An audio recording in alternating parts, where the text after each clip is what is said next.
ભારત પાસે આખા વિશ્વને આપવા એવી અનમોલ વસ્તુ છે જે બીજા કોઈ જ દેશ પાસે નથી, અને તે અનમોલ વસ્તુ એટલે મૂર્તિ પૂજા. મૂર્તિ પૂજા તે ભારત છોડી બીજા કોઈ દેશ પાસે ન હતું. અત્યારે આપણે જેને મેડિટેશન કહીએ છીએ તે એટલે જ મૂર્તિ પૂજા.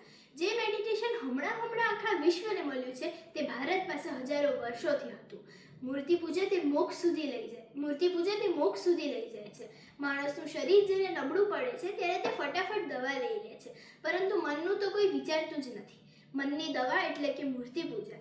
મનને જો નબળું ન પડવા દેવું હોય તો મૂર્તિ પૂજા કરવી જ પડે. મૂર્તિ પૂજા તે ફક્ત પ્રાથમિક અવસ્થા સુધી નથી લઈ જતું, પરંતુ અધ્યાત્મની ટોચ પર લઈ જનાર અનમોલ માર્ગ છે. એક વ્યક્તિ હતો જે એક દિવસ તેના ઘરે એક લાકડી લાવે છે, અને બીજા દિવસે જ્યારે તે ઘરે નથી હોતો ત્યારે તે લાકડી તેના નાના બાળકને વાગી જાય છે. તેથી તેની પત્ની ગુસ્સે થઈને તે લાકડીને બાળી દે છે. ઘરે આવવા પર જ્યારે તેને લાકડી નથી મળતી ત્યારે તે તેની પત્નીને પૂછે છે કે લાકડી ક્યાં છે. ત્યારે તે કહે છે કે તે બાળકને વાગી ગઈ, તેથી મેં તેને બાળી દીધી છે.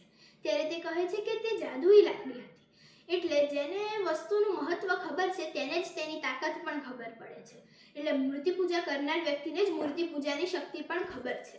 મૂર્તિ પૂજાથી ભગવાન પ્રાપ્ત થાય છે, અને ભગવત પ્રાપ્તિ જ મનુષ્યનું અંતિમ ધ્યેય હોવું જોઈએ. તેથી જીવનના આદિથી અંત સુધીના વિકાસમાં મૂર્તિ પૂજા મદદ કરે છે.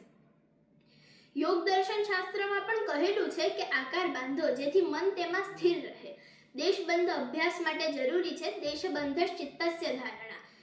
શાસ્ત્રકારોએ કહ્યું છે મૂર્તિ પૂજામાં તેવી મૂર્તિ લેવી જે હૃદયમાં વસી જાય, અને મૂર્તિ પૂજામાં મૂર્તિ કદી બદલવી નહીં. મૂર્તિ કેવી હોવી જોઈએ? તો સર્વગુણ સંપન્ન, મંગલ, કર્તૃત્વવાન, ભાવપ્રધાન, આકર્ષક, વિકાસ તરફ લઈ જનાર અને સર્વશક્તિમાન. મૂર્તિ પૂજાની પહેલી પગથી એટલે ઉપાસના. ઉપાસતે અનયા ઉપાસના. પાસે બેસવું. પહેલા ખાલી મૂર્તિની પાસે બેસવું. રામકૃષ્ણ પરમહંસ તે ટોચની મૂર્તિ પૂજા કરેલી છે. એક વખત સ્વામી વિવેકાનંદ તેમને પૂછે છે, શું તમે ભગવાનને જોયા છે? ત્યારે તે કહે છે કે હા, જેટલો સ્પષ્ટ હું અત્યારે તને જોઉં છું એટલા જ સ્પષ્ટ મેં ભગવાનને પણ જોયા છે. બે પ્રકારની ભક્તિ હોય છે, એક આંતરભક્તિ અને બીજી બહિર્ભક્તિ.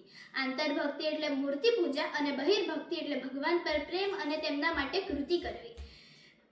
જેટલી જરૂરી બહિર્ભક્તિ છે તેટલી જ આંતરભક્તિ પણ છે. તેથી મૂર્તિ પૂજાનું જીવનમાં સ્થાન આપવું જોઈએ.